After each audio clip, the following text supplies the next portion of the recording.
अस्सलाम वालेकुम नाज़रीन, QAS हेल्थ में आप सबको खुशामदीद। उम्मीद करते हैं आप सब खैरियत से होंगे। आज हम जिस टॉपिक पे बात करने जा रहे हैं, टॉपिक बहुत अहम है, माइग्रेन, जिसको हम आधे सर का दर्द भी कहते हैं। तो इस पूरे मौजू पे डिस्कस करेंगे और कुछ हमारे जो व्यूअर्स हैं उनके क्वेश्चन भी आज के सेगमेंट में हम शामिल करेंगे। तो सबसे पहले तो वेलकम करते हैं डॉक्टर साहब को, डॉक्टर कसवर सईद साहब, बहुत शुक्रिया सर। तो डॉक्टर साहब का इंट्रो करवाता चलूँ। डॉक्टर साहब FCPS जनरल मेडिसिन की हुई है, उसके साथ साथ रेजिडेंसी है FCPS नेफ्रोलॉजी में, जो जना हॉस्पिटल लाहौर से।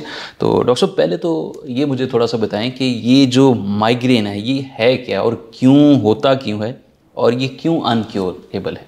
बेसिकली जो माइग्रेन है भाईजान, ये आधे सर का जो है वो दर्द है और आमतौर पे जो यंग पॉपुलेशन है उनमें ये ज़्यादा है, बिलखसूस फ़ीमेल जो हैं। और ये आधे सर का दर्द है और इसकी जो एग्जैक्ट वजूहात है वो स्टिल अननोन है, लेकिन कुछ चीज़ें हैं जो इसको प्रेसिपिटेट कर देती हैं। ठीक है। जैसे कि अगर कुछ लोग हैं जिनमें होता है ये, तो नींद पूरी ना हो तो फिर उनको ये दर्द शुरू हो जाता है। जिस तरह अब हम लाइटनिंग में बैठे हुए हैं, लाइटनिंग बहुत ज़्यादा हो या आसमानी लाइटनिंग हो, उससे ये तेज़ हो जाता है। और शोर का इन्वायरमेंट है जो, उसमें भी ये बहुत ज़्यादा तेज़ हो जाता है। और कुछ चीज़ें हैं, दवायाँ हैं और कुछ खाने वगैरह हैं, जैसे मूंगफली है, पीनट्स से बाज़ औक़ात किसी को हो जाता है, कुछ को चॉकलेट से बहुत ज़्यादा होता है।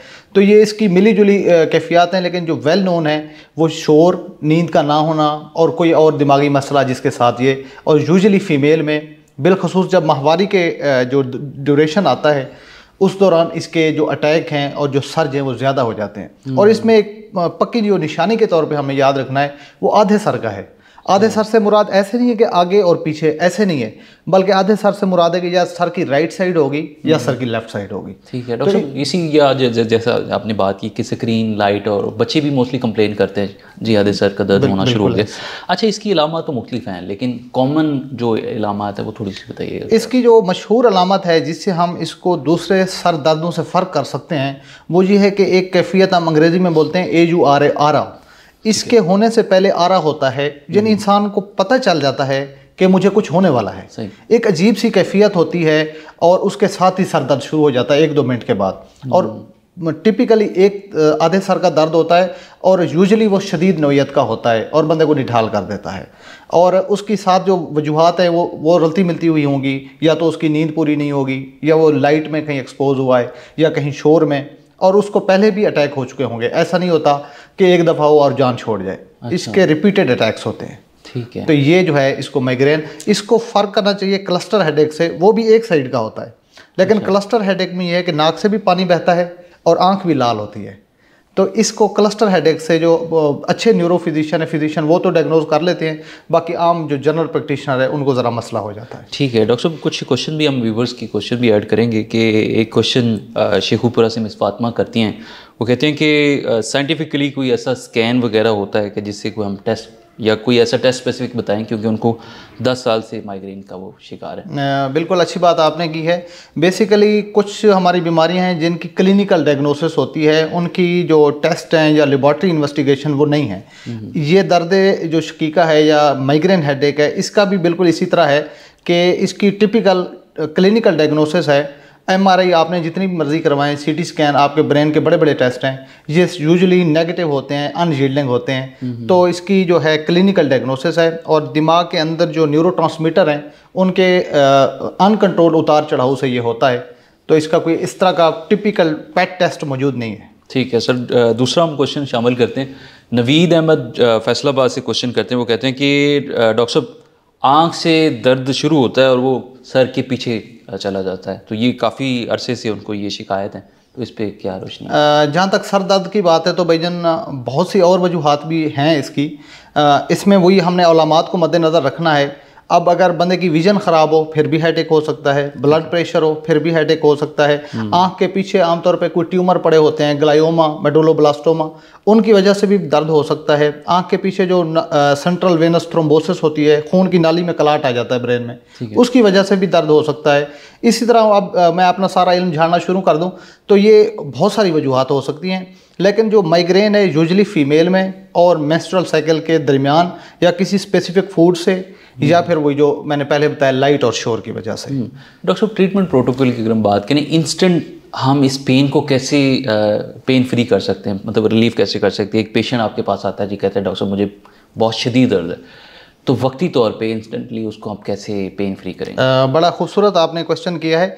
इसमें यही है कि इसकी दो थेरापी हैं। एक तो पेशेंट को एक्यूट रिलीफ दो उसी वक्त, और दूसरा ये है कि अगला अटैक हो ना, जो 2 महीने में 1 दफ़ा हो रहा है या महीने में 4 दफ़ा हो रहा है, तो उसको कैसे प्रिवेंट करना, इसकी डबल मैनेजमेंट है। तो एक्यूटली यही है कि सबसे अच्छी दवाई हमारे पास सर दर्द की कहीं पे भी जाएं तो पैनाडॉल से शुरू होती है, पेन मैनेजमेंट।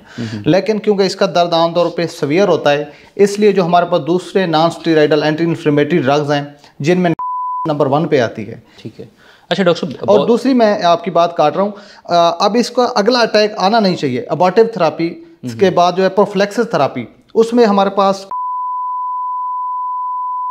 ये वाली दवाएं हैं जो हम शुरू से जारी रखते हैं पेशेंट को, ताकि 2-3 महीने में आगे पहले से एहतियात की जाए और इस तरह का कोई इवेंट हो ना। और उसको कहते हैं कि अवॉइड करे शोर से, रश वाली जगह से, आवाज़ से, लाइट से।